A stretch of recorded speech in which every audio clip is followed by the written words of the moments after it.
모두 한 17명이 사망한 것으로 추정하고 있습니다. 니콜라스 마두로 베네수엘라 대통령이 발등에 불이 떨어졌죠. 트럼프 대통령에게 직접 대화하자고 제안까지 한 상태죠. 부정선거로 해가지고 불법 집권을 감행했던 점인데, 근데 트럼프는 베네수엘라를 한번 손봐야겠다 생각을 하고 있고 국민 총동원력을 선포하면서 이렇게 군사를 대비를 강화할 수 있지만은 베네수엘군은 현재 12만 명 정도라 하는데요. 화해 제스처를 보는데 폭격을 하는 거 보면은 마두로의 화해 제안이 트럼프가 받아들이지 않고 압박을 더 강하게 하게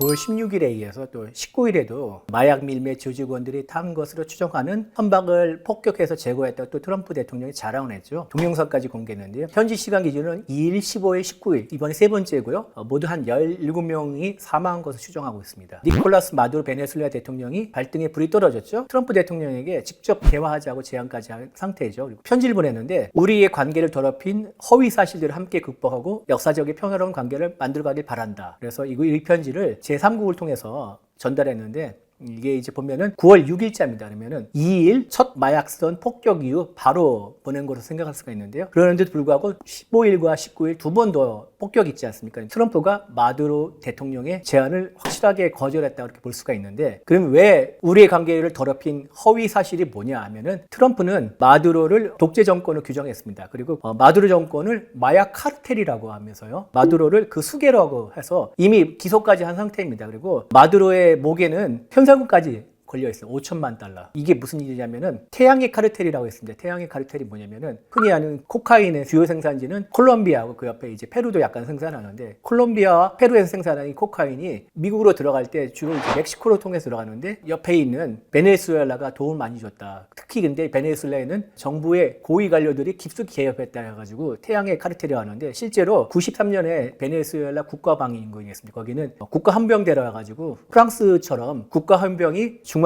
치안의 총책인 맡은 체계를 갖고 있는데, 국가방위군의 장성 2명이 마약 밀매 혐의로 연관이 됐다고 하고요. 공교롭게도 2명 중에 1명은 국가방위군에서 마약 수사대 대장이었습니다. 이런 폭로가 계속 나오기 때문에 트럼프 대통령이 집권을 해가지고 국가비상사태법, 마약화법을 근거로 해서 마두로를 마약 카르텔의 두목으로 지정을 하고 제재를 지금 가하고 있는데요. 여러 가지 목적이 있는데, 물론 마두로가 독재자죠. 2023 대선에서 야권이 승리했는데 마두로가 부정선거로 해가지고 불법 집권을 감행했던 점인데, 베네수엘라는 코카인뿐만 아니라 펜타닐이라 가지고 좀비약이라고 알려져 있는 중국에서 생산을 해가지고 중남미를 거쳐 미국으로 들어오는데, 펜타닐에 대해서도 깊숙하게 펜타닐의 유통에 관련되어 있다고 지목을 한 상태고요. 그렇기 때문에 트럼프는 베네수엘라를 한번 손봐야겠다 생각을 하고 있고, 베네수엘라가 불법 이민자 강제 추방에 대해서 적극적으로 돕지 않고 있습니다. 그래서 이런 트럼프의 심기를 거스르고 있고, 베네수엘라는 미국이 싫어하는 중국, 러시아, 이란과 긴밀한 관계를 맺었기 때문에 남미는 미국의 뒷마당 같은 격이죠. 얼쩡거리는 걸 꺼려하고 있습니다. 그렇기 때문에 여러 가지 이유가 있어서 트럼프는 베네수엘라에게 강경한 태도를 취하고 있고 군사적인 조치도 취할 수 있다 이렇게 해서 압박을 가하고 있는 거죠. 미국에 이런 얘기가 있죠. 마약을 매개로 해가지고 한 나라를 쳐들어가서 정권을 교체한 사례가 있습니다. 이게 1989년도에 파나마 침공이죠. 오퍼레이션 저스트 코스라고 하는데, 당시에 부시 행정부가 파나마를 침공해서 독재자 마누엘 노리에가를 체포해가지고 미국으로 데려와가지고 19년간 복역까지 시키면서 당시에 파나마 정부를 전복시켜서 새 정권을 세웠죠. 그때 내세웠던 이유가 마약 밀매였습니다. 그렇기 때문에 이번에도 제2의 파나마 침공이 벌어지지 않는가 이런 얘기가 많이 나오고 있고요. 일단은 개인적으로는 군사력 사용 가능성에 대해서 그렇게 높지 않다 생각하고 있고, 마두로 정권을 압박해서 협상 테이블을 끌어올리는 포함 외교, 19세기 때 제국주의 세력들이 지금의 이제 제3세계 같은 그런 나라들을 가서 전함을 끌고 와가지고 포를 쓰면서 협박을 해가지고 결국 개항을 시키지 않아요. 우리나라가 일본의 그 운요 사건 때문에 결국 개항하는 듯이 그런 식으로 강압적인 외교를 포함 외교라는데 그 형태를 버리지 않는가. 그래서 트럼프 대통령이 이제 하도 이렇게 군사 옵션을 검토한다는 얘기를 많이 하자 기자들이 물었습니다. 그래서 정권 교체 문제를 군수 내부와 의논한 적이 있냐 했더니 없다 이렇게 답변을 했고요. 정권 교체까지는 아니지만 피트 헤그세스 국방장관이 미국은 마약 카르텔을 추적해 제거하고 네트워크를 해체할 것이고 시간과 장소는 우리가 정할 것이다. 그래서 이 말의 뜻은 정권 교체까지는 아니라도 베네수엘라를 군사적으로 강하게 압박해서 마약 밀매를 손을 뜨게 만들 것이다. 그때까지는 계속 가할 것이다. 이렇게 해석할 수가 있죠. 베네수엘라가 선유 국가고요. 3천억 배럴이 매장될 것으로 추정하고 있죠. 그래서 이런 얘기가 나오는 하는데 저는 그렇게 생각하지 않습니다. 베네수엘라 석유는 아니다. 그러나 석유는 맞다. 그 말이 뭐냐면은 베네수엘라 석유는 초중진입니다. 찐득찐득해가지고 정제하는데 비용이 많이 들고요. 마두로의 전임자인 우고 차이베스 때부터 강력한 사회주의적 정책을 펴면서 국영 석유 회사들의 엔지니어들이 거의 많은 수가 다 해외로 이주해 갔습니다. 그렇기 때문에 지금 베네수엘라 석유 채굴 시설들이 많이 낡았고 보수도 제대로 안 되기 때문에 비용이 많이 드는 상태입니다. 그래서 석유도 별로 안 좋은데다 비용이 많이 들기 때문에 미국이 베네수엘라산 석유를 수입을 하긴 하지만은 그렇게 관심이 없습니다. 문제는 뭐냐면은 베네수엘라 바로 옆 나라 가이아나입니다. 가이아나는 굉장히 가난한 국가에 있는데 2015년에 유전이 터졌습니다. 그래서 하루 생산량이 2023년 기준에 29만 배럴인데 올해는 100만 배럴이 되고요. 가이아나에 여러 가지 유전이 있는데 유전에 개발 지분의 45%가 미국의 엑슨모빌이 갖고 있습니다. 사실상 미국이 거의 절반을 가까운 지분을 갖고 있기 때문에 절반은 미국 거라고 생각하면 되죠. 그런데 문제가 뭐가 있냐? 가이아나에서 석유가 나는 이 지역을 베네수엘라가 자기네 영토라고 주장하고 있습니다. 그렇기 때문에 가이아나 영토의 75%를 상장하는데 베네수엘라는 여기를 에세키보라 부르고 2006년에 베네수엘라가 국기를 다시 새로 만들었습니다. 그 안에 별이 있는데 6개의 주요 지역을 다 상징하는 별인데 거기에 하나 별을 더 붙였습니다. 그게 가이아나의 75% 석유가 제일 많이 나오는 베네수엘라가 주장하는 에세키보를 상징하는 겁니다. 그만큼 이 땅이 자기네 땅이라고 생각하고 있고 그렇게 하면 되는데 문제는 뭐냐면은 작년부터 마두로 대통령이 가이아나를 상대로 쳐들어가겠다 협박을 하고 있어서 미국이 여러 차례 만류하고 그랬던 경력이 있습니다. 우리나라에서 크게 부각이 안 돼 있는데 그런 사실이 있습니다. 그래서 미국이 만약 석유 때문에 베네수엘라에 군사적 압박을 한다면은 베네수엘라 석유가 아니라 가이아나산 석유 때문이다. 이렇게 말씀드릴 수가 있습니다.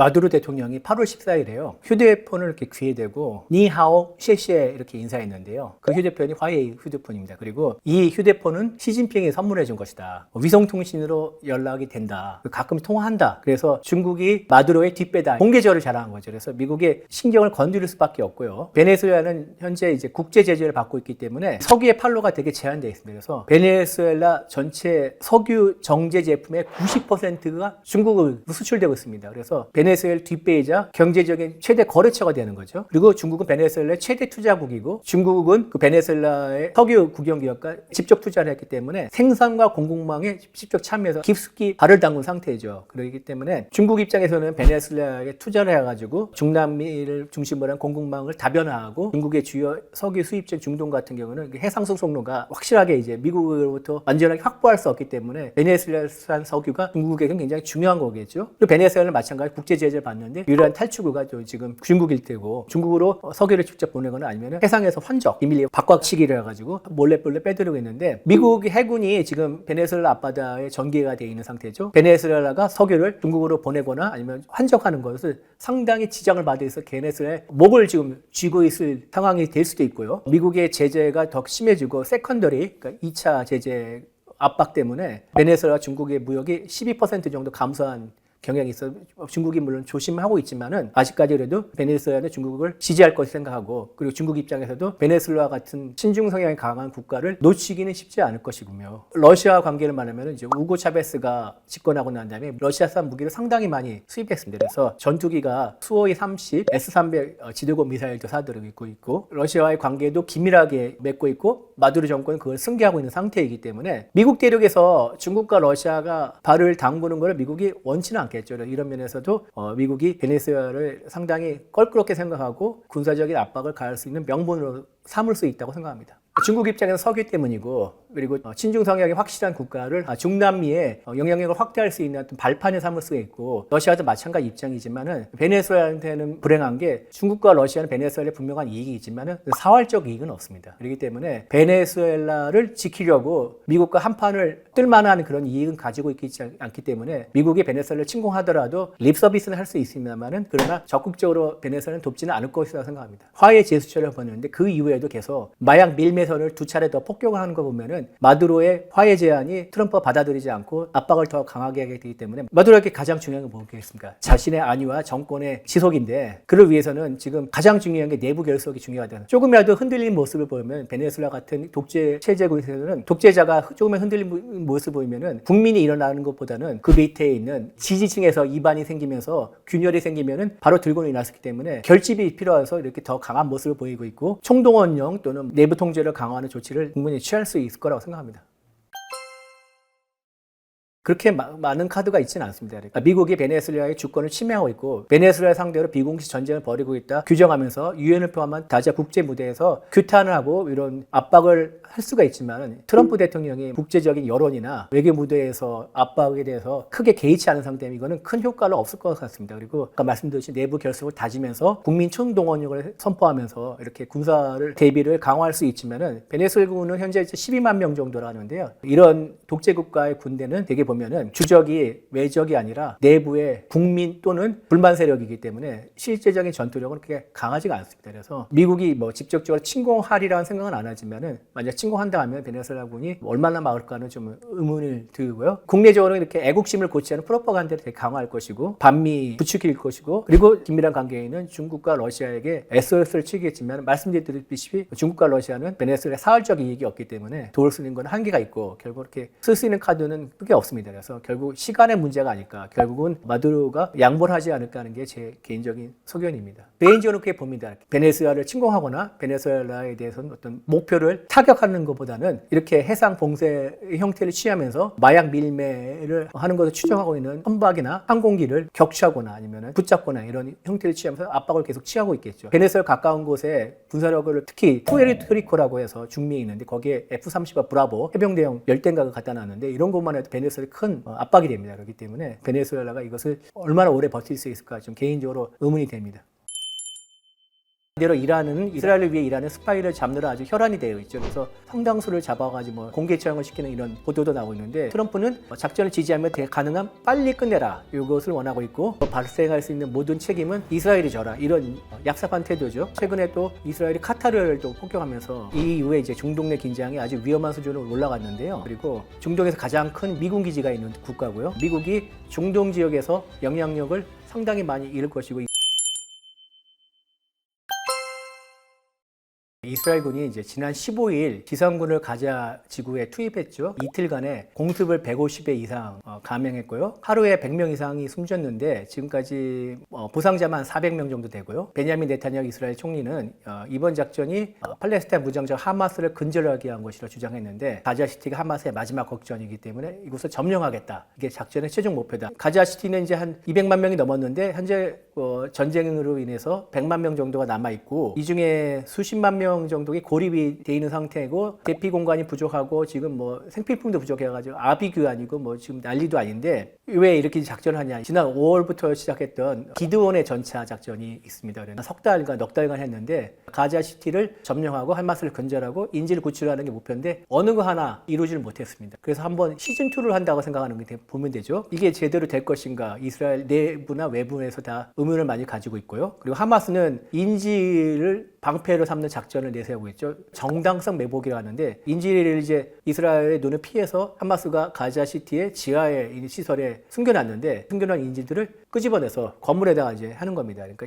2013년 10월 7일 이제 하마스가 이스라엘 기습했죠. 그때 인질이 251명이 잡아갔는데 그 중에 47명 정도가 아직 가자시티에 남아있는 것을 추정하고 이 중에서 한 20명 정도가 생존한 것으로 추정하는데 이 인질을 이제 방패막이로 하겠다는 거예요. 당장 이스라엘 군이 이제 지상 작전을 개시하고 하마스가 정당성 매복이라는 이름하에 인질 방패 작전을 한다고 하니까 이스라엘에 있는 인질 가족들이 예루살렘의 그 총리관제 앞에 모여가지고 항의 시위도 벌이고 이런 상황입니다. 하마스는 또 내곡하게도 가자시티에 남아있는 그 팔레스타인 주민들에게도 대피하지 마라. 남쪽으로 대피하지 말고 움직일 경우에는 처형하겠다. 이렇게 협박까지 하고 있습니다. 인질과 주민을 방패막이로 하겠다. 그만큼 하마스의 이 조직을 보존하는 것이 더욱 급선무다. 이런 아주 냉혹함을 보여주고 있죠. 그래서 트럼프 대통령이 16일에 이제 하마스의 인질 방패 작전에 대해서 경고를 하면서 계속할 경우에 큰 공격에 처할 것이라고 했죠. 그런데 최근에 또 이런 일이 있었죠. 하마스가 트럼프 앞으로 또 편지를 보냈는데 최대 생존 40명으로 추정하는 이 인질의 절반을 즉시 석방할 테니까 10일 휴전을 보장해달라 이런 내용의 편지를 보냈습니다. 그래서 이것을 받아들일지 트럼프 입장에서도 이스라엘이 이렇게 끝도 안 보이는 전쟁을 계속하는 것에 대해서 부담스럽기 때문에 이걸 받아들일지 귀추가 주목이 되고 있는데 가능성은 그렇게 높지 않다고 생각합니다. 이스라엘의 뜻을 거스르면까지 압박하면서 팔레스타인의 손을 들어줄 것인가는 조금 의문 질문이 갑니다. 예, 마코 루비오 미국 국무부 장관이 이스라엘을 찾아와서 베냐민 네타냐후 총리와 회동을 했는데 회동이 끝난 지 몇 시간 안 돼서 15일 공세가 시작했습니다. 그래서 이제 네타냐후 총리가 루비오 장관에게 공세에 대해 설명하면서 사전 이해를 구했고 미국의 이의를 승인하지 않은가 이런 이제 해석이 나오게 된 배경이죠. 미국의 이제 특히 정치 전문의 온라인 매체가 있는데 악시오스가 뭐라고 하냐면은 이스라엘 관료를 인용하면서 루비오는 트럼프가 지상작전을 지지한다. 그러나 가급적 빨리 끝내라. 이런 뜻을 전했다고 하고요. 미국의 관리 역시 악시오스에게 뭐라고 얘기했냐면은 트럼프는 이스라엘을 막지 않을 것이고 가자 전쟁에 대한 결정은 이스라엘이 스스로 내버려 둘 것이다. 이것은 트럼프의 전쟁이 아니라 비비의 전쟁이다. 비비는 네타냐후의 애칭입니다. 앞으로 벌어질 일은 온전히 다 비비가 져야 된다. 그리고 전쟁을 벌이는 것에서는 왈가분은 안 하겠다. 그러나 그거 발생할 수 있는 모든 책임은 이스라엘이 져라. 이런 약삽한 태도죠. 근데 이스라엘과 미국 모두 하마스를 무력화하고 이제 인지를 구출하고 그다음에 가자 지구의 안정을 취하는 것에 대해서는 공통의 이익이 있습니다. 그런 점에서 이스라엘의 전쟁을 마지못해 승인하지 않았는가 이렇게 볼 수가 있고요. 트럼프는 작전을 지지하면 가능한 빨리 끝내라. 이것을 원하고 있고 그렇기 때문에 이스라엘이 과연 트럼프의 뜻을 들어줄 수 있을까? 이건 또 별개의 문제에 상관한데 아까 말씀드렸다시피 기드온의 작전 시즌 1이 목표 달성에 실패를 했고 지금 대대적으로 시즌 2를 하고 있는데 이것도 이루어질 가능성이 쉽지가 않고 그렇기 때문에 트럼프의 바람은 제대로 이루어지지 않겠다는 게 제 소견입니다. 팔레스타인 국가 승인이라는 것은 뭐냐면은 팔레스타인 분쟁 해결 방안으로 양국가론이라는 게 있는데 이스라엘은 이스라엘대로 인정하되 요르단강 서안지구 일부를 중심으로 해가지고 파타라고 해가지고 팔레스타인 자치정부가 있는 지역이 있는데 이것을 하나의 국가로 보자 그래서 두 국가를 인정하고 공존하자 이게 해법을 제시하는 것인데 당연히 이스라엘은 원치 않죠. 이스라엘이 원치 않으니까 미국도 반대하고 있지만은 서방 세계들도 이 양국가론에 대해서 반대하는 입장이 되어 있지만은 2023년 하마스의 이스라엘 기습 이후 이스라엘이 이제 보복 전쟁을 벌이고 있는데 인간의 피해가 많이 심해지면서 지금 이스라엘에 대한 여론이 굉장히 안 좋습니다. 많은 국가들이 서방 국가들이 하나 둘씩 이 양국가론의 쪽으로 돌아서고 있습니다. 프랑스도 있고 캐나다도 있고 이런 주요 국가들도 나오고 있는 상태이기 때문에 트럼프 대통령이 뿔이 났죠. 특히 나토의 주요 국가들이 승인하는 쪽으로 돌아섰기 때문에 자꾸 그렇게 하면은 나토 탈퇴하겠다 이렇게까지 협박을 하고 있는 상황입니다.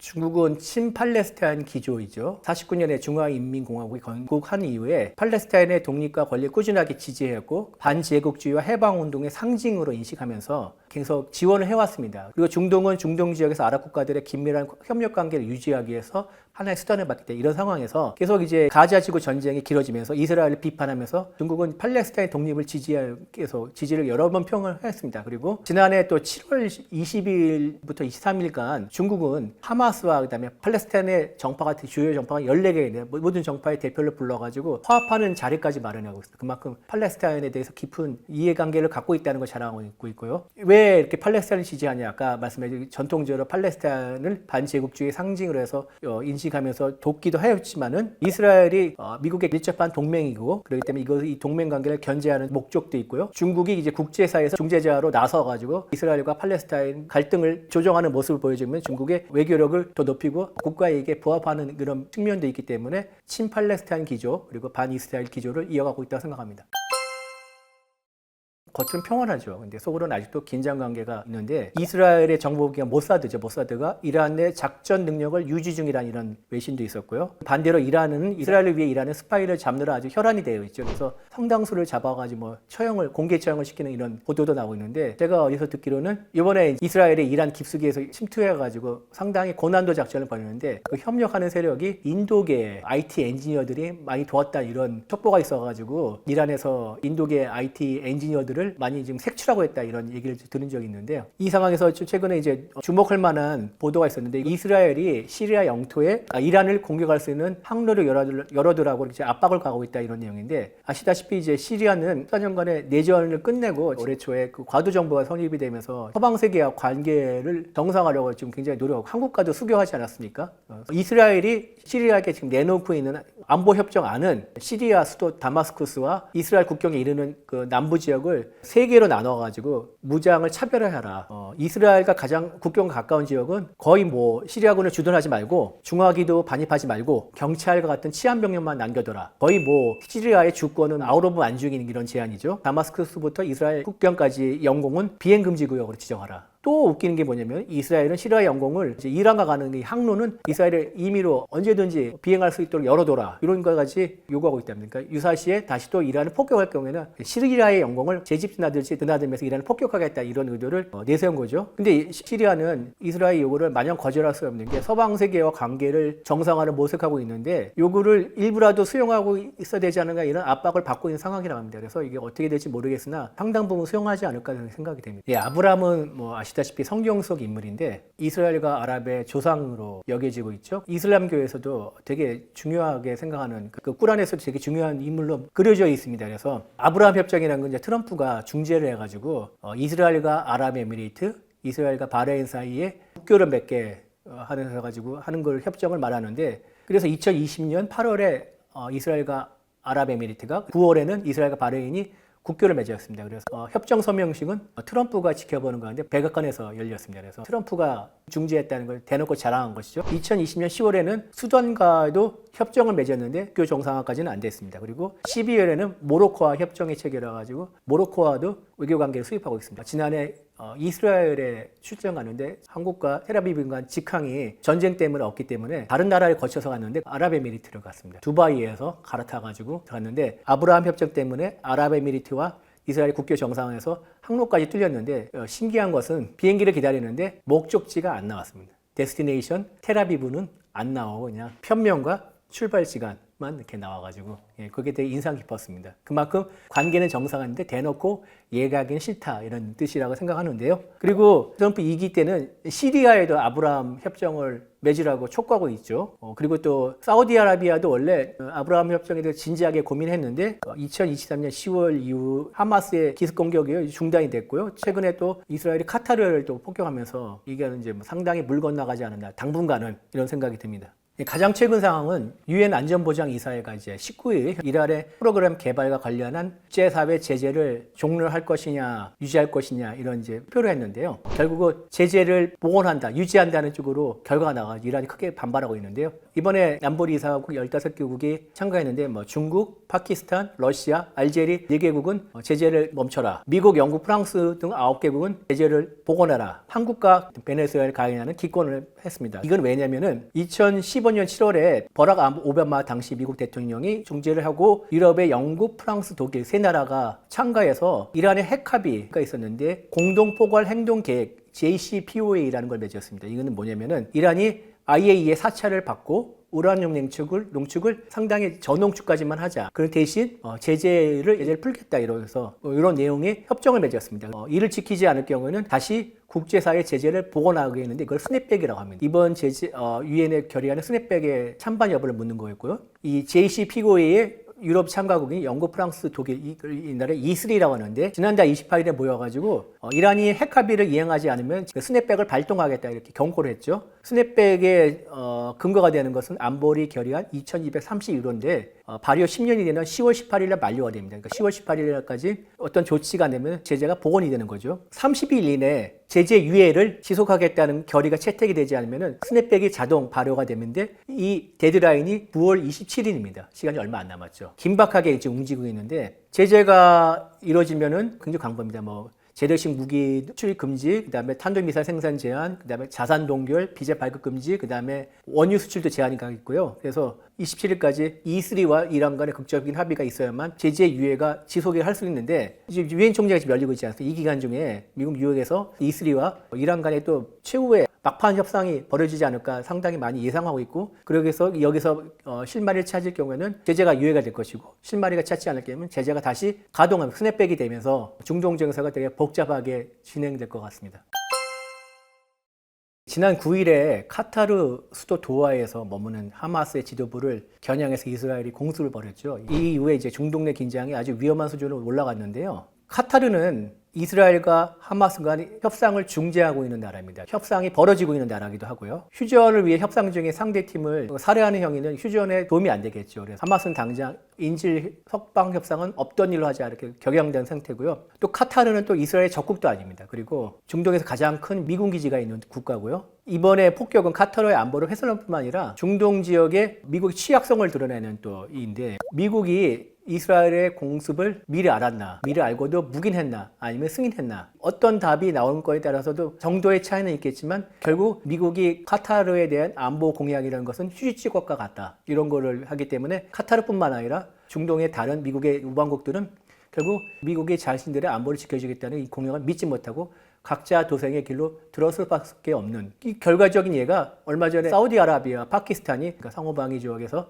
파키스탄은 이슬람 국가 중에 유일하게 핵을 가진 국가입니다. 그렇기 때문에 결국 사우디아라비아가 파키스탄에 바라는 것은 핵우산을 씌워달라는 것이고요. 그렇기 때문에 원래 이거는 사우디가 미국에 바라는 건데 미국은 도저히 믿지 않겠다. 이제 우리는 같은 이슬람 무슬림인 파키스탄의 형제로부터 도움을 받겠다, 이렇게 공개적으로 얘기한 거와 다름없는 행위입니다. 미국이 중동 지역에서 영향력을 상당히 많이 잃을 것이고 이것은 타격이 크기 때문에 단시일 내에 복구하기는 쉽지 않을 것으로 보입니다.